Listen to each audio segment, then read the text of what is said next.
Capítulo 8. Ladrones, herejes y prostitutas.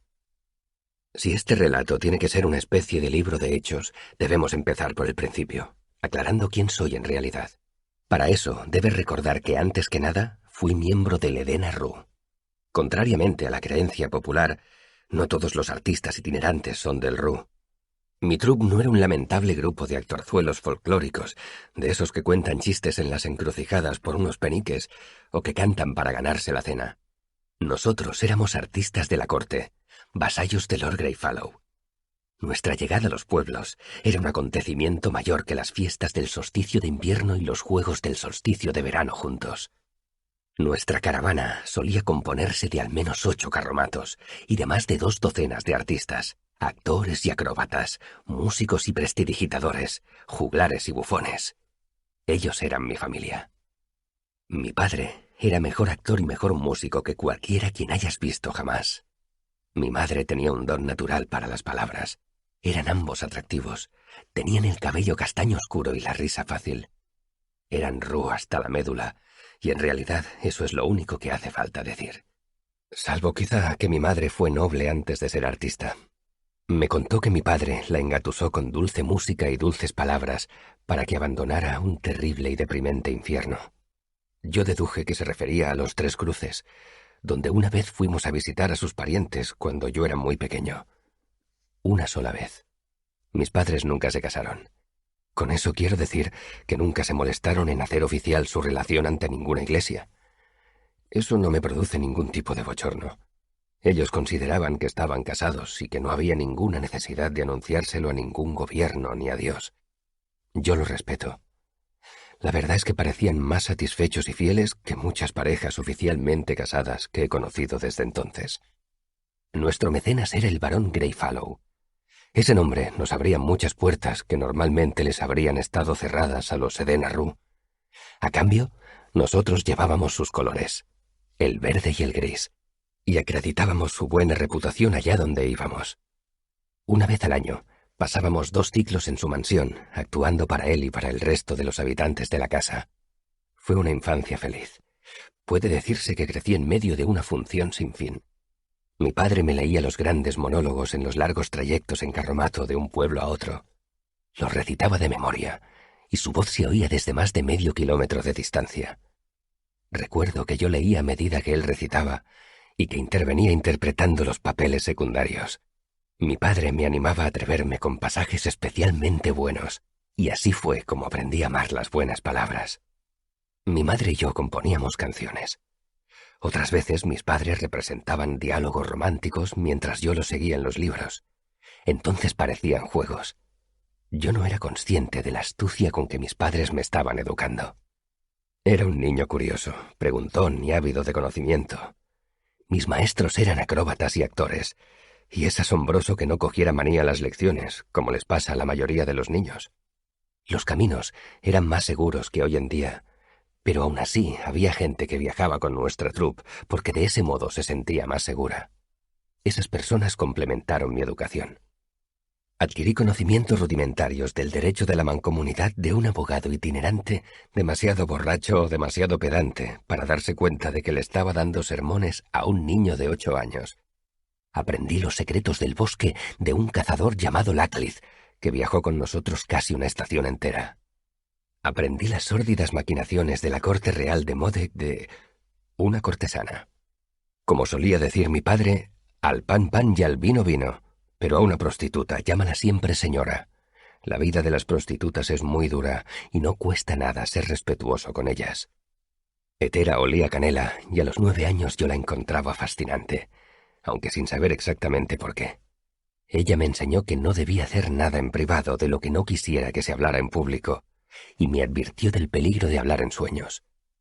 Y luego vino Avency, mi primer maestro de verdad. Él me enseñó más que todos los otros juntos. De no ser por él, no me habría convertido en el hombre que soy hoy. Te agradecería que no se lo tengas en cuenta, porque él lo hizo con buena intención.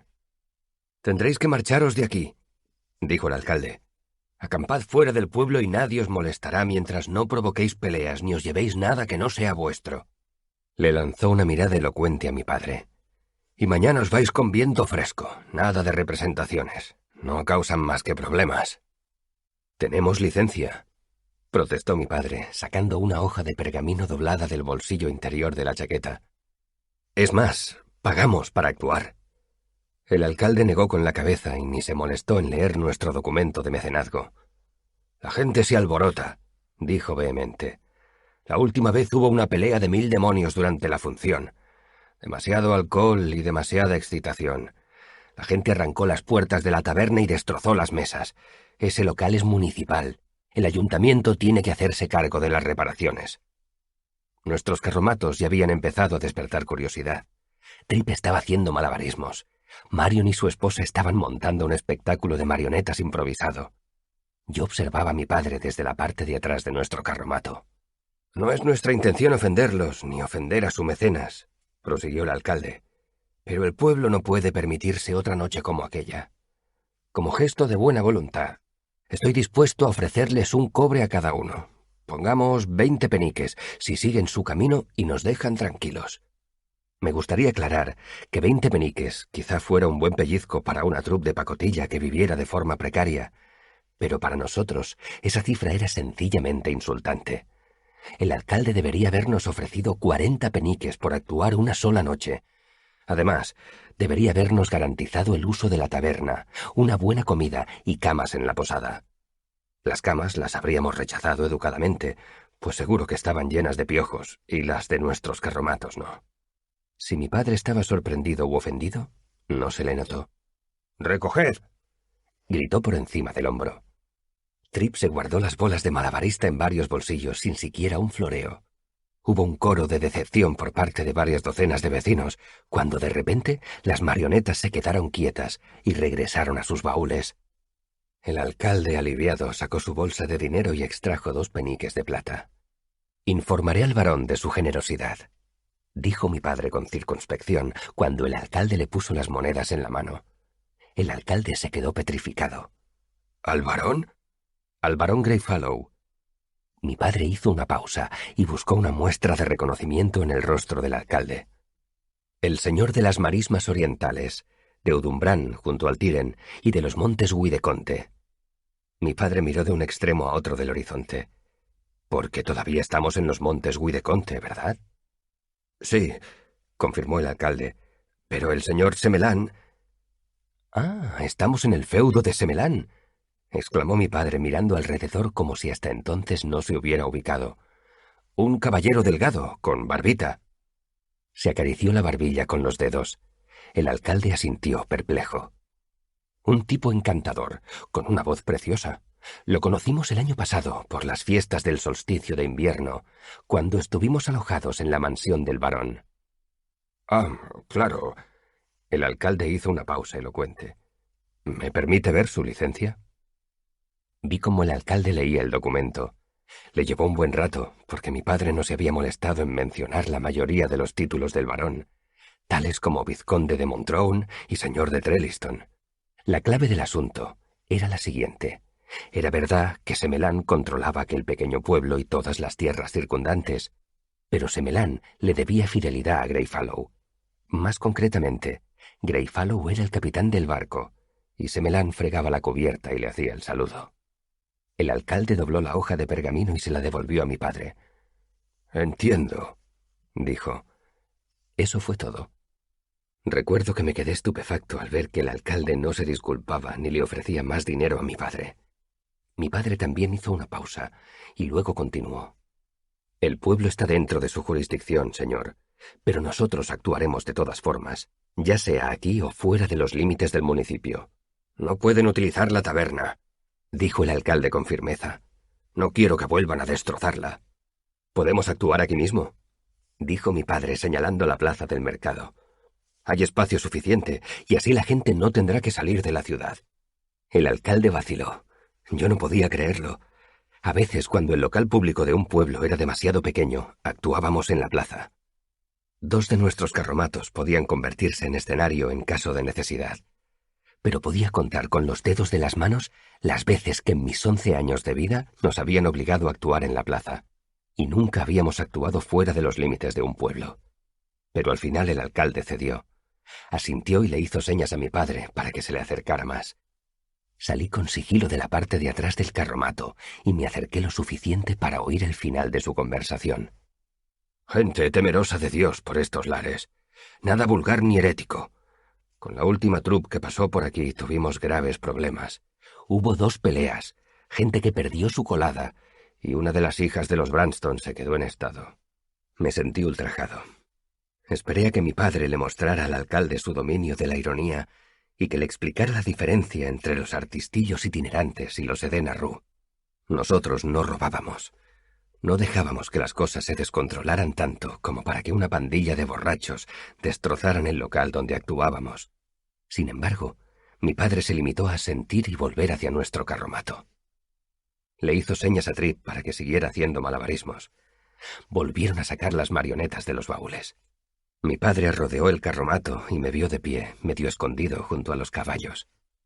«Por la cara que pones, supongo que habrás oído toda la conversación», dijo con una sonrisa irónica. «No se lo tengas en cuenta, hijo mío. No destaca por su elegancia, pero sí por su sinceridad. Solo ha dicho en voz alta lo que otros piensan y callan. ¿Por qué crees que os hago ir a todos por parejas cuando actuamos en ciudades más grandes?» Yo sabía que mi padre tenía razón. Sin embargo, era un trago amargo para un niño de mi edad. 20 peniques, dije en tono mordaz. Es como si nos ofreciera limosna. Eso era lo más difícil de crecer en el Edena Rue. Somos extraños en todas partes. Mucha gente nos ve como vagabundos y mendigos, mientras que otros nos comparan con ladrones, herejes y prostitutas. Es duro que te acusen injustamente, pero aún es peor cuando los que te miran con desprecio son unos zoquetes que jamás han leído un libro ni han ido a ningún sitio que esté a más de 30 kilómetros de su pueblo natal. Mi padre rió y me alborotó el cabello. Deberías sentir lástima por él, hijo. Mañana nos iremos, pero él tendrá que convivir consigo mismo hasta el día de su muerte. Es un ignorante y un cretino, dije con amargura. Mi padre me puso una mano firme en el hombro para darme a entender que ya había hablado suficiente. Supongo que eso nos pasa por acercarnos demasiado a Atur. Mañana nos dirigiremos hacia el sur. Allí hay verdes pastos, gente más amable y mujeres más hermosas. Ahuecó una mano alrededor de una oreja, se inclinó hacia el carromato y me hincó un codo en las costillas. «Lo estoy oyendo todo», dijo mi madre con voz dulce desde el interior. Mi padre sonrió y me guiñó un ojo. «Bueno, ¿qué obra vamos a representar?», pregunté a mi padre.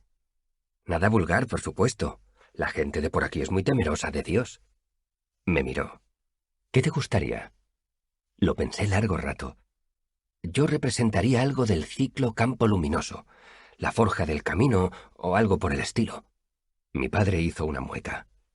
«No es una obra muy buena». Me encogí de hombros. «No lo van a notar. Además, habla todo el rato de Telu, así que nadie podrá quejarse de que sea vulgar». Miré al cielo. «Solo espero que no se ponga a llover en medio de la función». Mi padre también miró las nubes. «Lloverá, pero hay cosas peores que actuar bajo la lluvia». «¿Cómo actuar bajo la lluvia y que te timen?», pregunté. El alcalde vino hacia nosotros. Caminaba tan aprisa como se lo permitían las piernas.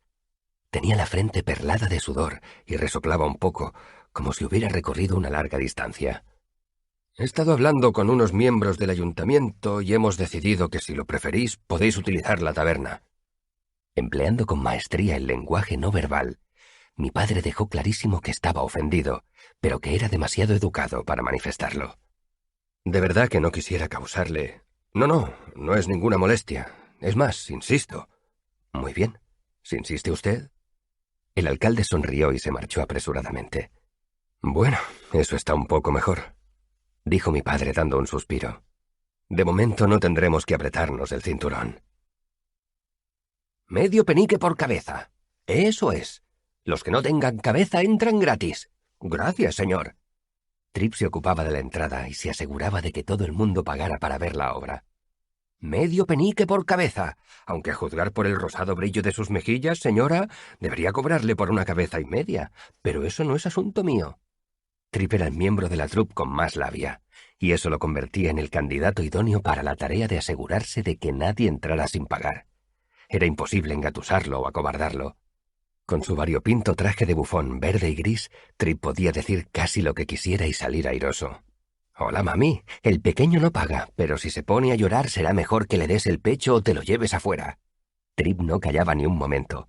«Eso es, medio penique. Sí, señor. Las cabezas huecas también pagan». Aunque siempre era divertido ver trabajar a Trip, yo estaba distraído mirando un carromato que había entrado por el otro extremo del pueblo, hacía cerca de un cuarto de hora.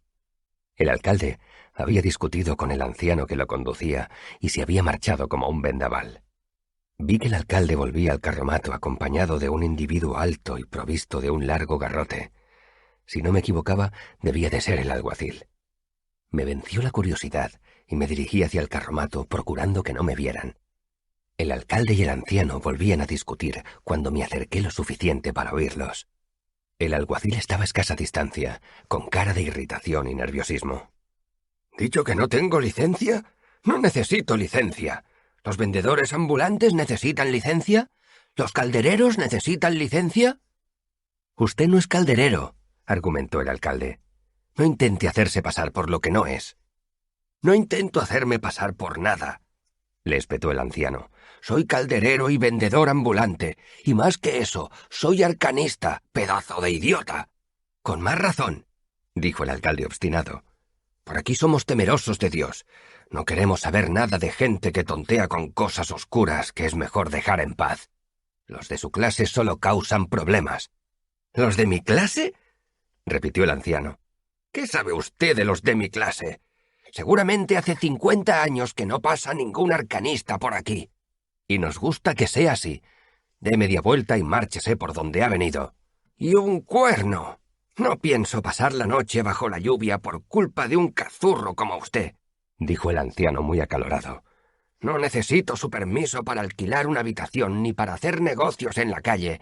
Y ahora déjeme en paz o comprobará de primera mano el tipo de problemas que podemos causar los de mi clase». El miedo pasó fugazmente por el semblante del alcalde, pero la indignación lo sustituyó rápidamente. Le hizo una seña al alguacil y dijo: «En ese caso pasará la noche en el calabozo por vagancia y conducta amenazadora. Lo soltaremos por la mañana, si es que ha aprendido a dominar su lengua». El alguacil fue hacia el carromato con el garrote al lado del cuerpo. Sin moverse de donde estaba, el anciano levantó una mano. Una intensa luz roja surgió de las esquinas delanteras de su carromato. «Ya hay suficiente», dijo en tono amenazador. «Si no, las cosas podrían ponerse feas». Tras un momento de sorpresa, comprendí que esa extraña luz provenía de un par de lámparas simpáticas que el anciano había instalado en su carromato. Yo había visto esas lámparas en la biblioteca de Lord Greyfallow. Daban una luz más intensa que las de gas, y más firme que las de las velas o las lámparas de aceite, y duraban casi eternamente. Además eran carísimas. Habría apostado a que en aquel pueblo nadie había oído hablar de ellas ni las había visto jamás. El alguacil se paró en seco cuando la luz empezó a intensificarse, pero como no parecía que pasara nada, apretó la mandíbula y siguió andando hacia el carromato. El rostro del anciano denotaba nerviosismo. «Espere un momento», dijo al mismo tiempo que la luz roja del carromato empezaba a apagarse. «No me gustaría que...» «Cierra el pico, viejo charlatán», le cortó el alguacil. Agarró al arcanista por el brazo como si metiera la mano en un horno. Como no pasó nada, se sonrió y se sintió más seguro de sí mismo. «Si es necesario, estoy dispuesto a darte una buena tunda para que no hagas más brujerías de esas». «Así se hace, Tom», terció el alcalde, que rebosaba de alivio. «Llévatelo y ya enviaremos a alguien a buscar el carromato». El alguacil sonrió y le retorció el brazo al anciano. El arcanista se dobló por la cintura y, dolorido, dejó escapar un grito ahogado. Agazapado en una esquina, vi que la expresión del anciano pasaba del nerviosismo al dolor y a la rabia en un solo segundo, y le vi mover los labios. Una violenta ráfaga de viento surgió de la nada, como si de pronto, sin previo aviso, hubiera estallado una tormenta. El viento sacudió el carromato del anciano, que se levantó sobre 2 ruedas para luego caer de golpe sobre las 4. El alguacil se tambaleó y cayó al suelo, como si lo hubiera derribado la mano de Dios. Incluso donde yo estaba escondido, casi a 10 metros de distancia, el viento era tan fuerte que tuve que dar un paso adelante, como si me hubieran empujado bruscamente por la espalda. —¡Fuera de aquí! —chilló furioso el anciano. —¡No me atormentes más! Le prenderé fuego a tu sangre y te invadirá un miedo frío como el hielo y duro como el hierro. Esas palabras me resultaron vagamente familiares, pero no sabía de qué me sonaban. El alcalde y el alguacil se dieron la vuelta y echaron a correr, con los ojos abiertos y enloquecidos como caballos espantados. El viento cesó con la misma rapidez con que había empezado a soplar. La ráfaga no debió de durar más de 5 segundos. Como la mayoría de los vecinos se habían congregado frente a la taberna, no creí que nadie lo hubiera visto excepto yo, el alcalde, el alguacil y los asnos del anciano, que estaban completamente quietos e imperturbables en sus aparejos. «Dejad este lugar limpio de vuestra repugnante presencia», masculló el arcanista mientras los veía marchar. «Por el poder de mi nombre ordeno que así sea».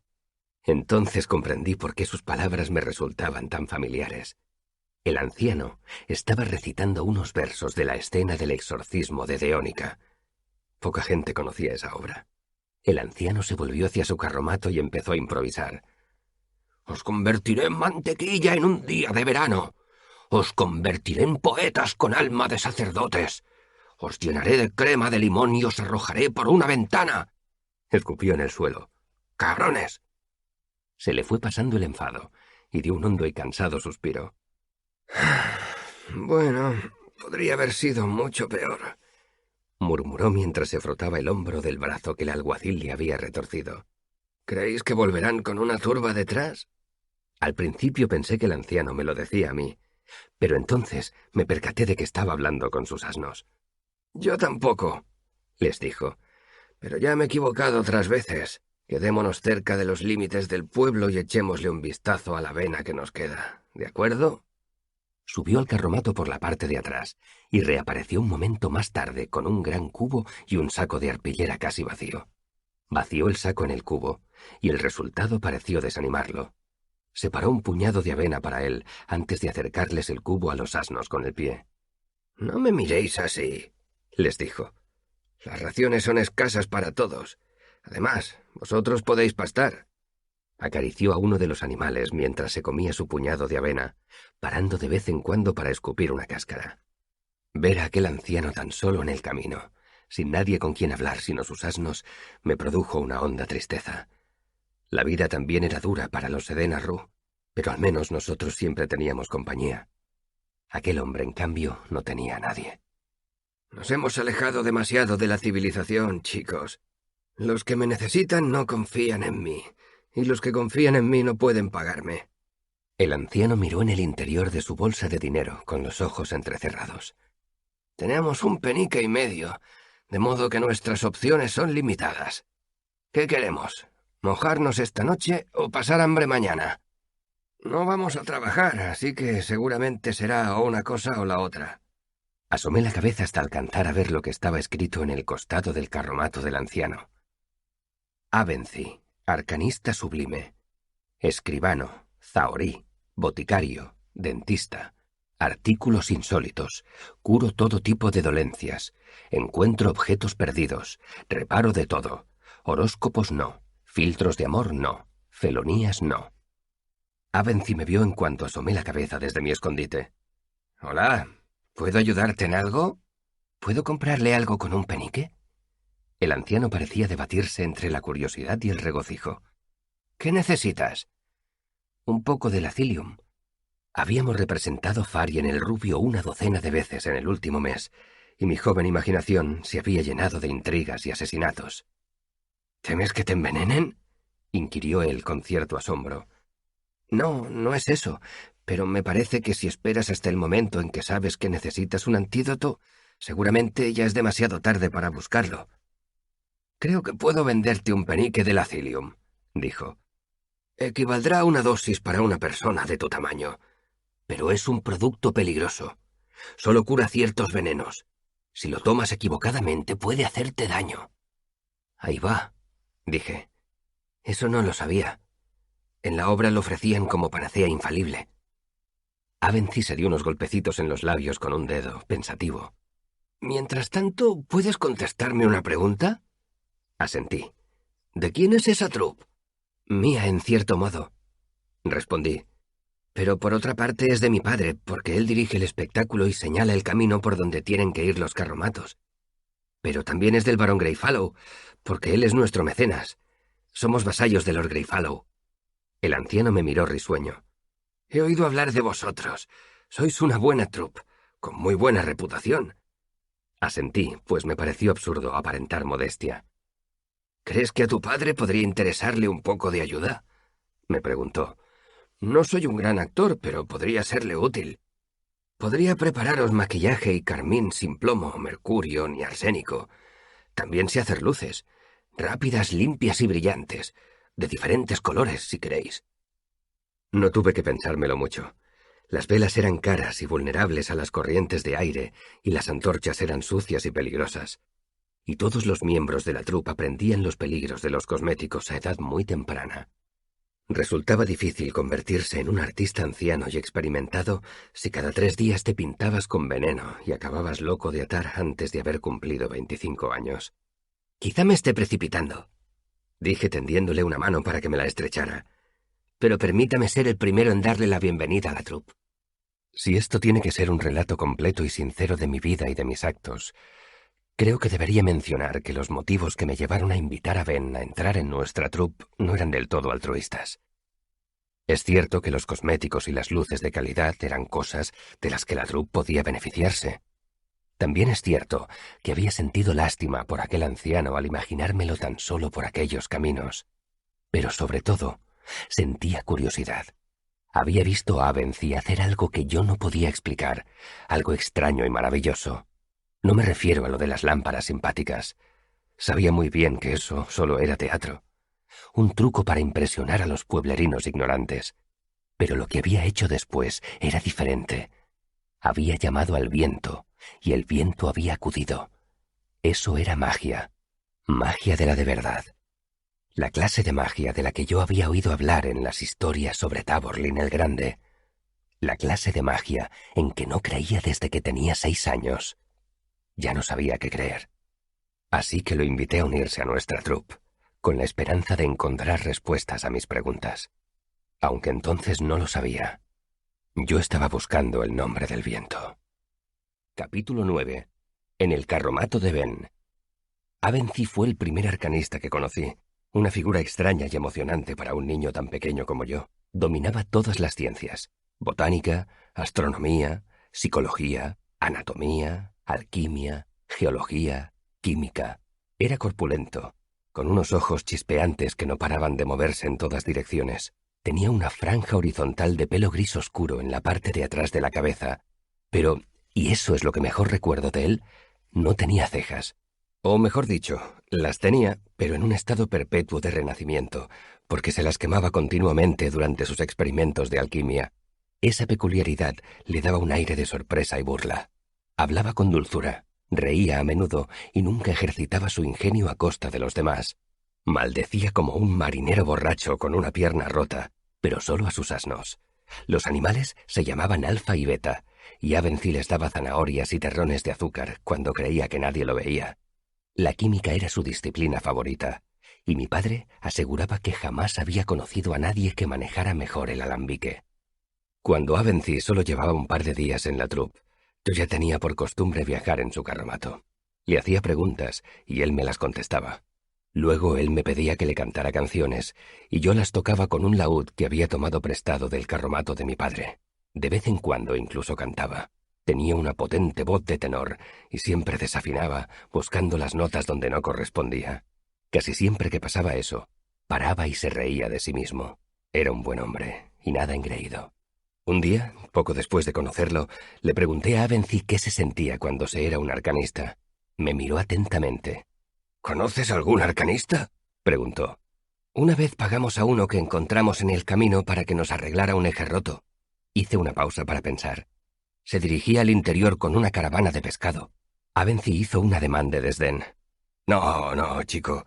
Me refiero a un arcanista de verdad, y no a un pobre hechicero de 3 al cuarto que se gana la vida por las rutas de las caravanas tratando de impedir que la carne se pudra».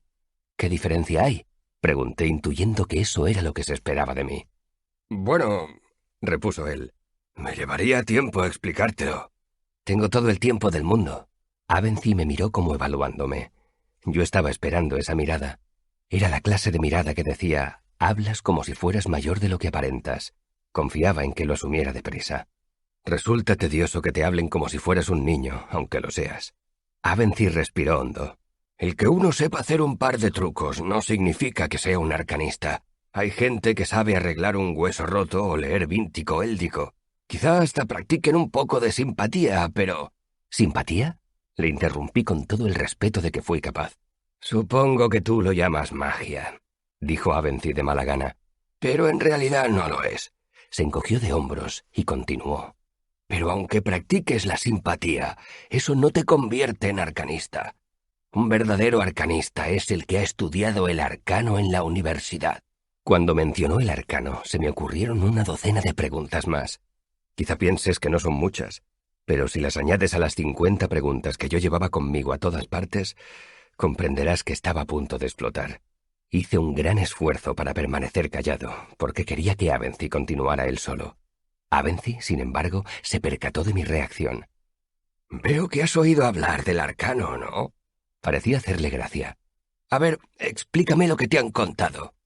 Ese pequeño apunte era la única excusa que yo necesitaba. Un niño de Temper Glen me contó que si te cortas un brazo te lo pueden coser en la universidad. ¿Es verdad? Hay historias que dicen que Taborlin el Grande fue a la universidad a aprender los nombres de todas las cosas. Hay una biblioteca con 1000 libros. ¿De verdad hay tantos? Avency contestó mi última pregunta. Las otras las había formulado demasiado deprisa y no le había dejado responder. Hay más de 1000. 10 veces 10.000 libros. O más. Más libros de los que jamás podrías leer. La voz de Avency adquirió un deje nostálgico. ¿Más libros de los que jamás podría leer? Eso no acababa de creérmelo. Ben continuó. La gente que ves viajando en las caravanas, como hechiceros que hacen que la comida no se estropee, zahoríes, adivinos, embaucadores... Ellos no son verdaderos arcanistas, igual que todos los artistas itinerantes no son del Eden Arru. Quizás sepan un poco de alquimia, un poco de simpatía, un poco de medicina... Sacudió la cabeza. Pero no son arcanistas de verdad. Hay mucha gente que asegura serlo. Llevan túnica y se dan muchos aires para aprovecharse de los ignorantes y de los ingenuos. Pero te voy a decir cómo puedes reconocer a un verdadero arcanista. Avency se quitó una fina cadena que llevaba colgada del cuello y me la dio. Era la primera vez que yo veía un florín del arcano. No llamaba mucho la atención. Solo era un trozo plano de plomo con una extraña inscripción grabada. «Eso es un verdadero florín. O florín, si lo prefieres», me explicó Avency con cierta satisfacción. «Es la única forma infalible de saber quién es y quién no es un arcanista. Tu padre me pidió que le enseñara el mío antes de dejarme viajar con vuestra troupe. Eso demuestra que es un hombre de mundo». Me miró con astuta indiferencia. «Incómodo, ¿verdad?» Me aguanté y asentí con la cabeza. La mano con que había cogido el florín se me había dormido. Sentía curiosidad por examinar las inscripciones del anverso y el reverso, pero pasados unos segundos se me había dormido el brazo hasta el hombro, como si me hubiera recostado toda la noche sobre él. Me pregunté si se me dormiría todo el cuerpo si seguía sujetándolo. No tuve ocasión de comprobarlo, porque el carromato pasó por un bache y se me cayó el florín de Avency de la mano. El anciano lo atrapó al vuelo y volvió a colgárselo del cuello, riendo. «¿Cómo lo soporta?», pregunté, y me froté la mano entumecida para recuperar la sensibilidad. «Solo le produce ese efecto a los demás», me explicó. «Su propietario solo nota calor. Así es como se diferencia a un arcanista de alguien que tiene un don para encontrar agua o para predecir el tiempo». «Trip tiene algo parecido», dije. «En todas las tiradas saca 7». «Eso es un poco diferente», dijo Avency riendo. «No es tan inexplicable como un don». Se recostó un poco más en el asiento. «Y probablemente sea también más seguro. Hace 200 años uno podía darse por muerto si la gente sospechaba que tenía un don. Los telinos los consideraban señales diabólicas y quemaban a la gente que los tenía». Se puso serio.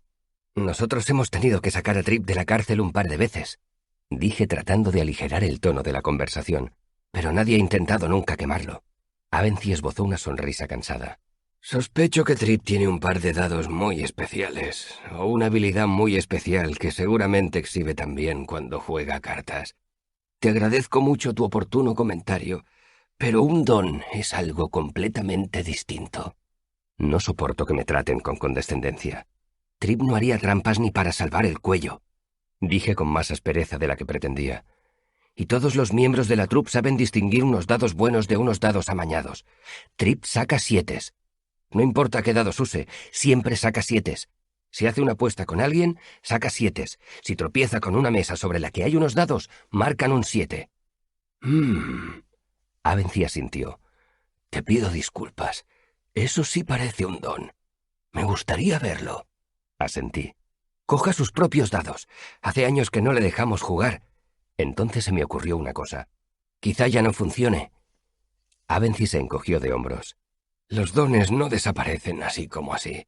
Cuando vivía en Staub, conocí a un joven que tenía un don. Era excepcional con las plantas.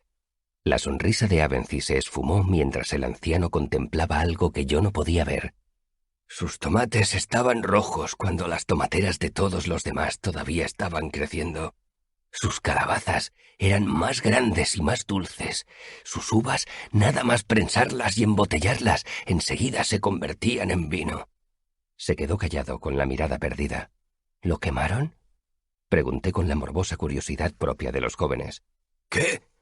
No, claro que no. No soy tan viejo. Me miró con el ceño fruncido, fingiendo severidad. Hubo una sequía y el tipo tuvo que huir de la ciudad. A su pobre madre se le rompió el corazón. Hubo un momento de silencio. Oí a Teren y a Shandy, que viajaban 2 carromatos más adelante, ensayar unos versos de El porquero y el ruiseñor. Avency también los escuchaba, distraídamente. Después de que Teren se perdiera a medio monólogo del jardín de Fane, me volví y miré al anciano. ¿En la universidad enseñan teatro?, pregunté. Avency negó con la cabeza y me miró como si le hiciera gracia mi pregunta. Enseñan muchas cosas, pero eso no. Miré a Avency y vi que él me estaba observando a mí con sus danzarines ojos. ¿Usted podría enseñarme alguna de esas otras cosas?, pregunté. Me sonrió. Fue así de fácil. A continuación, Avency me hizo un breve repaso de cada una de las ciencias. Aunque su disciplina preferida era la química, él era partidario de una educación equilibrada. Aprendí a utilizar el sextante, la brújula, la regla de cálculo, el ábaco, y lo más importante, aprendí a pasar sin ellos. Al cabo de un ciclo sabía identificar todas las sustancias químicas que había en el carromato de Avency. Pasados 2 meses, sabía destilar licor hasta que era demasiado fuerte para beberlo, vendar una herida, arreglar un hueso roto y diagnosticar cientos de enfermedades a partir de sus síntomas. Conocía el proceso para fabricar 4 tipos diferentes de afrodisíacos, 3 brebajes anticonceptivos, 9 contra la impotencia y 2 filtros que Avency llamaba simplemente ayuda para doncellas, y acerca de cuyos propósitos era muy impreciso, aunque yo tenía mis sospechas. Aprendí las fórmulas para preparar una docena de venenos y ácidos y un centenar de medicinas y panaceas, algunas de las cuales hasta funcionaban. Doblé mis conocimientos sobre hierbas, si no los prácticos, al menos los teóricos. Avency empezó a llamarme Rojo, y yo lo llamaba él Ben, primero para desquitarme, y luego cariñosamente. Solo ahora, después de tanto tiempo, me doy cuenta del esmero con que Ben me preparó para lo que encontraría cuando fuera a la universidad. Lo hizo con mucha sutileza. 1 o 2 veces al día, intercalaba en las lecciones un pequeño ejercicio mental que yo tenía que resolver antes de proseguir con lo que estuviéramos haciendo. Me hacía jugar a Tirani sin tablero, siguiendo los movimientos de las piedras mentalmente. Otras veces se interrumpía en medio de una conversación y me hacía repetir todo cuanto habíamos dicho en los últimos minutos, palabra por palabra. Eso estaba mucho más allá de los sencillos ejercicios de memorización que yo había practicado para actuar en el escenario. Mi cerebro estaba aprendiendo a trabajar de una manera diferente y se estaba fortaleciendo. Mentalmente me sentía como se siente el cuerpo después de un día cortando leña, o nadando, o en la cama con una mujer. Te sientes agotado, lánguido y casi divino. Esa sensación era parecida. Solo era mi intelecto lo que estaba cansado y expandido, lánguido y de forma latente poderoso. Notaba como mi mente empezaba a despertar. A medida que progresaba, iba ganando impulso, como cuando el agua empieza a desmoronar un dique de arena. No sé si entiendes el concepto de progresión geométrica, pero esa es la mejor manera de describirlo. Mientras tanto, Ben seguía enseñándome ejercicios mentales que yo sospechaba que inventaba por pura maldad. Capítulo 10. Alar y piedras. Ben cogió del suelo un pedrusco algo más grande que su puño. «¿Qué pasará si suelto esta piedra?». Pensé un poco. Las preguntas aparentemente sencillas que surgían durante las lecciones casi nunca eran sencillas. Al final di la respuesta obvia. «Probablemente caerá». Ben arqueó una ceja. Llevaba varios meses entretenido con mi educación y no había tenido muchas ocasiones de quemárselas. «¿Probablemente? Hablas como un sofista, hijo. ¿Acaso no cae siempre una piedra cuando la sueltas?». Le saqué la lengua. «No intentes liarme. Eso es una falacia. Tú mismo me lo has enseñado». Ben sonrió. «De acuerdo. ¿Te parece bien decir que crees que caerá?». «Sí, me parece bien. Quiero que creas que cuando la suelte, caerá hacia arriba». Su sonrisa se ensanchó. Lo intenté. Era como hacer gimnasia mental. Al cabo de un rato hice un gesto de asentimiento. «Vale». «¿Estás convencido?». «No mucho», admití. «Quiero que creas que esta piedra flotará. Tienes que creerlo con una fe capaz de sacudir árboles y de mover montañas». Hizo una pausa y cambió de táctica. «¿Crees en Dios? ¿En Telu? Más o menos». «Eso no basta. ¿Crees en tus padres?». Esbocé una sonrisa. «A veces. Ahora no los veo». Ben dio un resoplido y cogió la vara que utilizaba para espolear a Alfa y a Beta cuando se ponían vagos. «¿Crees en esto, Elir?». Solo me llamaba Elir cuando consideraba que mi actitud era excesivamente obstinada. Levantó la vara para que yo la inspeccionara. Había un destello de malicia en sus ojos. Decidí no tentar a la suerte. «Sí». «Bien». Golpeó el costado del carromato con la vara, produciendo un fuerte crack. Al oír el ruido, Alfa torció una oreja. No estaba segura de si iba dirigido a ella o no. «Esa es la clase de fe que necesito. Cuando suelte esta piedra saldrá flotando, libre como un pájaro». Blandió un poco la vara. «Y no me vengas con filosofías de pacotilla, o haré que te lamentes de haberte aficionado a esos jueguecillos». Asentí con la cabeza. Puse la mente en blanco mediante uno de los trucos que ya había aprendido y me concentré en creer. Empecé a sudar. Pasados unos 10 minutos, volví a hacer un gesto de asentimiento. Ben soltó la piedra, que cayó al suelo. Empezó a dolerme la cabeza. Ben recogió la piedra. «¿Crees que ha flotado?». «No». Me froté las sienes enfurruñado. «Bien, no ha flotado. Nunca te engañes y percibas cosas que no existen. Ya sé que es una tentación, pero la simpatía no es un arte para los débiles de voluntad». Volvió a coger la piedra. «¿Crees que flotará?». «No ha flotado». «No importa. Inténtalo otra vez». Agitó la piedra. «El alar es la piedra angular de la simpatía. Si pretendes imponerle tu voluntad al mundo, debes controlar tu capacidad de creer». Lo intenté y lo intenté. Era lo más difícil que había hecho jamás. Me llevó casi toda la tarde. Al final, Ben consiguió soltar la piedra y que yo mantuviese mi firme creencia de que no caería, pese a que todo indicara lo contrario. Oí el golpe de la piedra contra el suelo y miré a Ben. «Ya lo entiendo», dije con calma y con una buena dosis de pedantería. Ben me miró con el rabillo del ojo, como si no me creyera del todo, pero no quisiese admitirlo. Con aire ausente, golpeteó la piedra con una uña, luego se encogió de hombros y la levantó en alto. «Quiero que creas que cuando la suelte, esta piedra caerá y no caerá». Se sonrió. Esa noche me acosté tarde. Me sangraba la nariz y sonreía de satisfacción. Mantuve ambas creencias en mi mente y dejé que su disonancia me calmara hasta quedarme dormido. Pensar en dos cosas distintas a la vez, además de resultar asombrosamente eficaz, era muy parecido a cantar uno mismo las dos voces de una canción. Se convirtió en uno de mis juegos favoritos. Después de 2 días practicando, podía cantar un trío. Poco después, había conseguido el equivalente mental a hacer desaparecer cartas y hacer malabarismos con puñales. Hubo muchas lecciones más, pero ninguna resultó tan fundamental como la del alar. Ben también me enseñó el corazón de piedra, un ejercicio mental que te permitía apartar tus emociones y tus prejuicios y pensar con lucidez en lo que quisieras.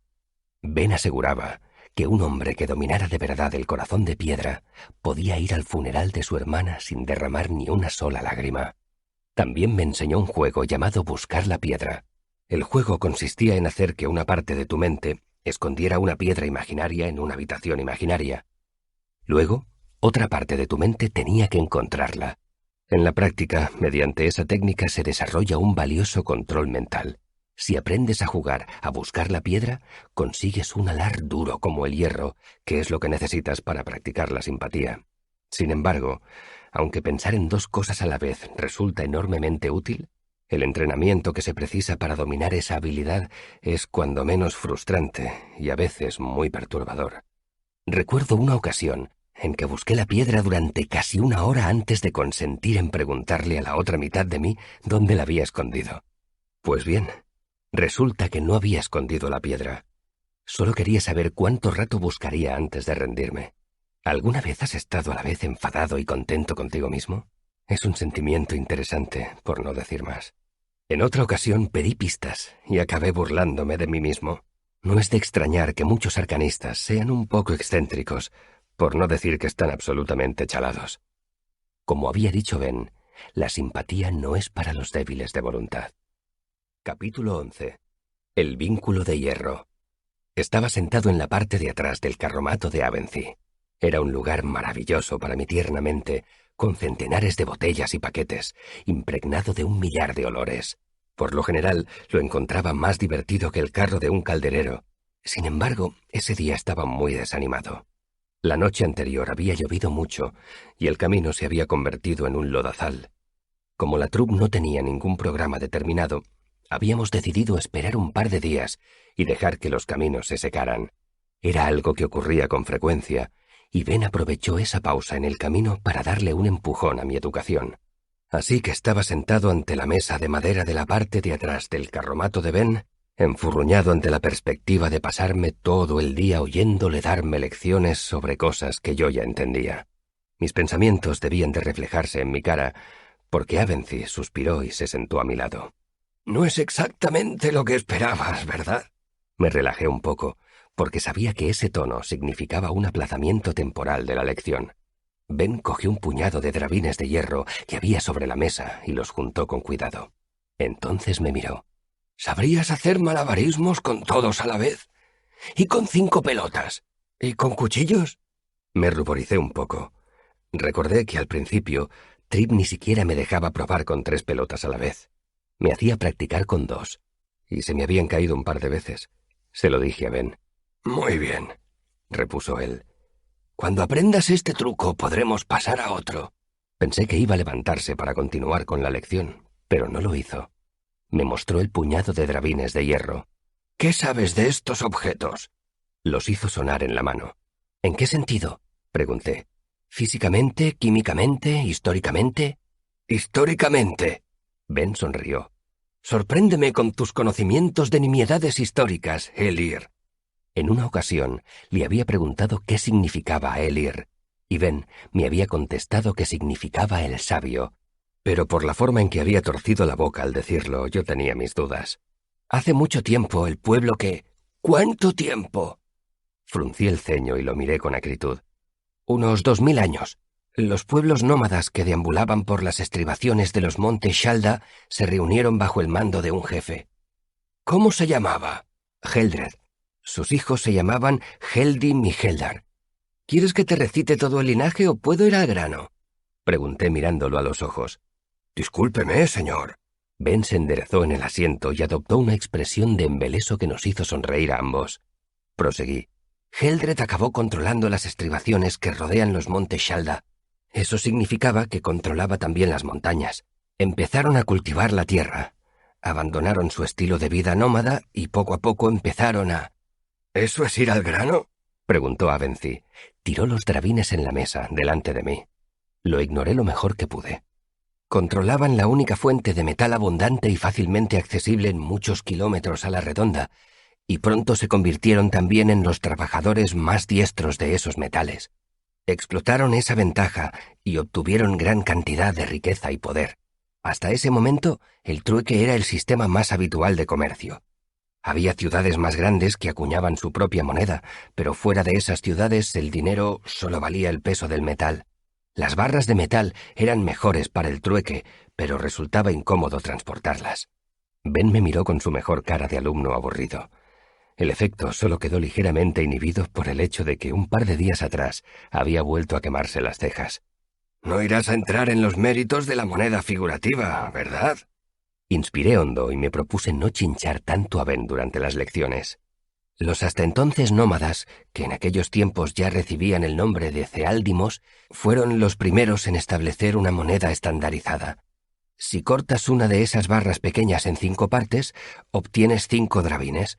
Empecé a hacer 2 pilas de 5 drabines para ilustrar mi explicación. Parecían pequeños lingotes de metal. 10 drabines equivalen a 1 iota de cobre. 10 iotas... «Muy bien», intervino Ben cuando yo no lo esperaba. «De modo que estos 2 drabines...» Cogió un par y me los acercó para que los examinara. «Podrían proceder de la misma barra, ¿no?». «Bueno, seguramente los fundieron por separado». Me callé al ver la severa mirada de Ben. «Sí, claro». «Entonces todavía hay algo que los conecta, ¿no?». Volvió a traspasarme con la mirada.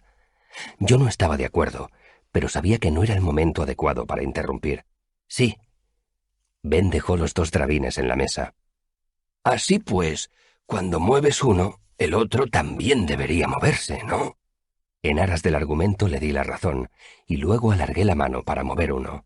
Pero Ben detuvo mi gesto negando con la cabeza. «Antes tienes que recordárselo», dijo. «En realidad, antes tienes que convencerlos».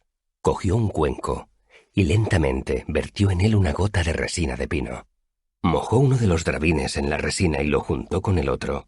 Pronunció unas palabras que no identifiqué y poco a poco separó las 2 piezas. La resina se estiró entre los 2 drabines formando unos filamentos. Ben dejó una moneda en la mesa y se quedó la otra en la mano. Entonces murmuró unas palabras más y se relajó. Y la moneda que estaba encima de la mesa imitó su movimiento. Ben agitó la mano y la pieza de hierro marrón empezó a moverse por el aire. Dejó de mirarme y miró la moneda. «La ley de la simpatía es uno de los fundamentos de la magia. Establece que cuanto más parecidos son 2 objetos, mayor es su relación simpática.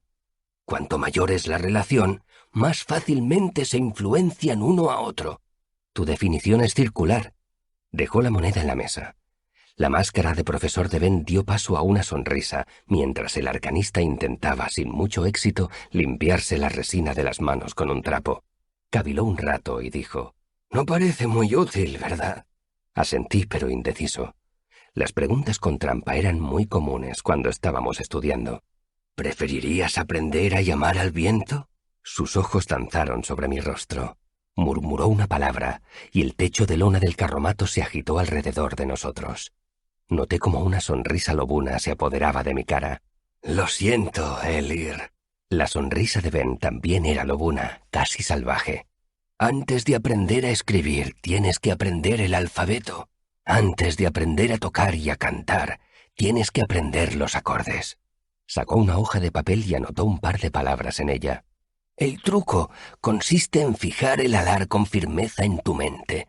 Tienes que creer que están conectados. Tienes que saber que están conectados». Me dio la hoja.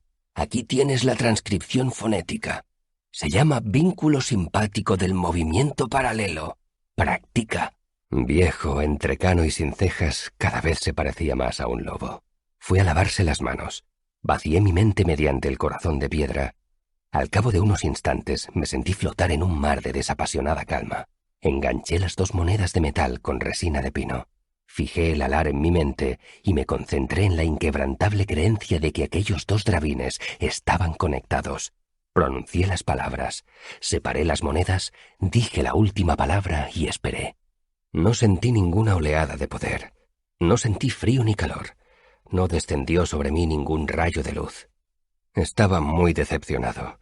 Es decir, todo lo decepcionado que podía estar con el corazón de piedra. Levanté la moneda con una mano, y la moneda que estaba encima de la mesa se levantó sola, imitando el movimiento de la otra. Era magia, de eso no cabía ninguna duda, pero me quedé muy impasible. Yo esperaba... No sé qué esperaba, pero desde luego algo muy diferente. Pasé el resto del día experimentando con el sencillo vínculo simpático que Avency me había enseñado. Aprendí que se podía unir casi todo. Un drabín de hierro y un talento de plata, una piedra y un trozo de fruta, 2 ladrillos, un terrón y un asno. Tardé unas 2 horas en comprender que no necesitaba la resina de pino. Cuando se lo comenté a Ben, él admitió que la resina solo era una ayuda para la concentración.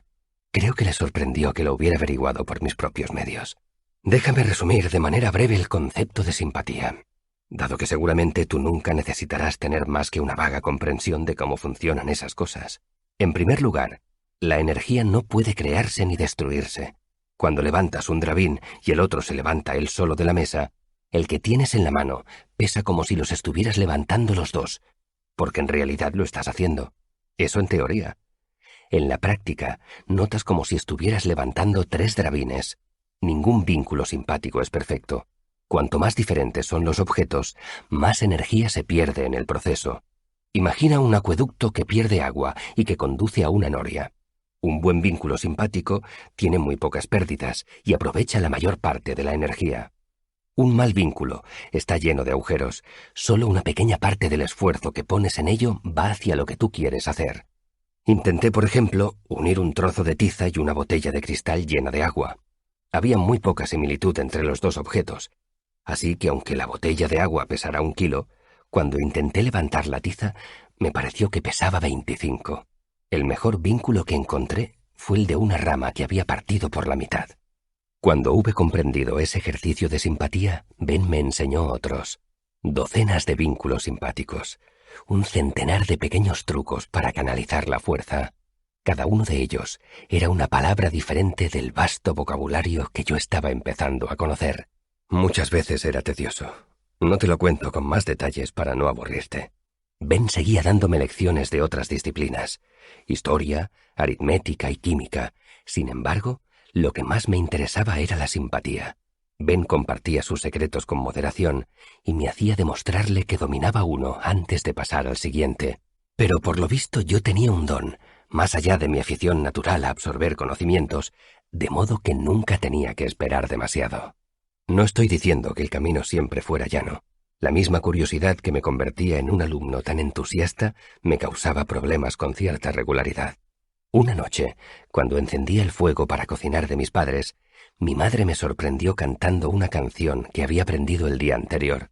No me había percatado de que mi madre estaba detrás de mí, así que se quedó escuchándome mientras yo golpeaba un leño contra otro y distraído recitaba: 7 cosas guarda Lady Luckless bajo su negro vestido. Un anillo que no es para ponerse, una palabra que es casi un gemido. Junto al cirio de su esposo hay una puerta sin pomo. En una caja sin tapa ni candado encierra Luckless las piedras de su amado. Ella tiene un secreto guardado, que sueña en vez de dormir sin tardanza. Por un camino que no es el trillado, Lady Luckless lía su adivinanza. Se la había oído cantar a una niña que iba por la calle dando saltitos. Solo la había oído 2 veces, pero se me había quedado grabada. Era una canción pegadiza, como casi todas las canciones infantiles. Mi madre me oyó y se acercó al fuego. ¿Qué era eso que cantabas, cielo? No lo dijo con enfado, pero me di cuenta que tampoco estaba contenta. Es una canción que oí en Fallows, contesté de manera evasiva. Tenía prohibido jugar con los niños de los pueblos por los que pasábamos.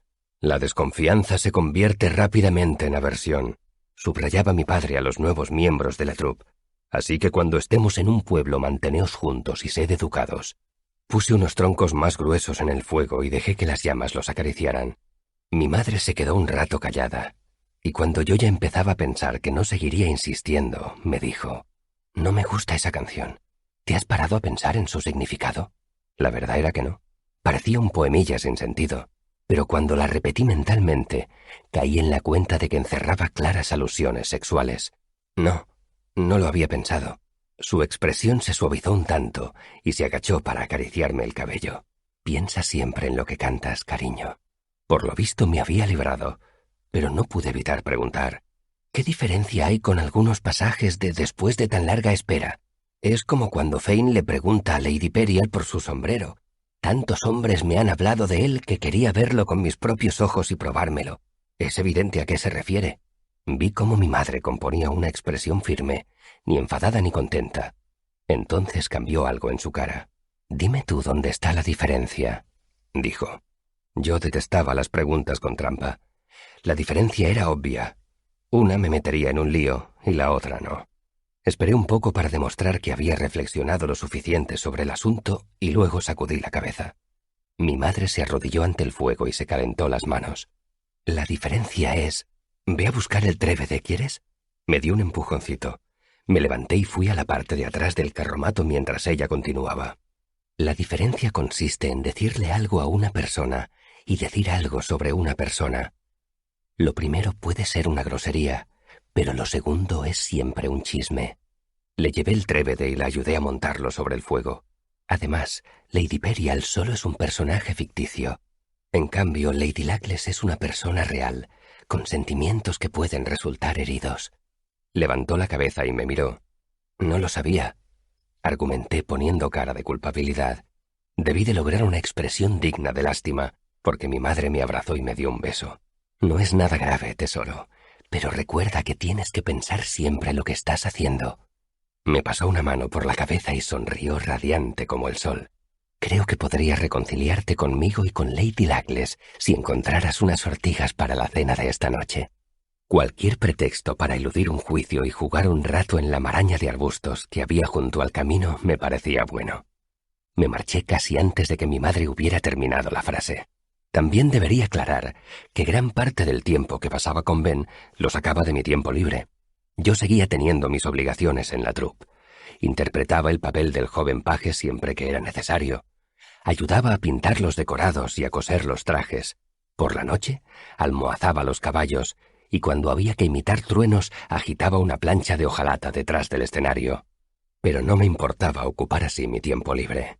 Mi infinita energía infantil y mi insaciable afán de conocimiento hicieron del siguiente año uno de los más felices que recuerdo.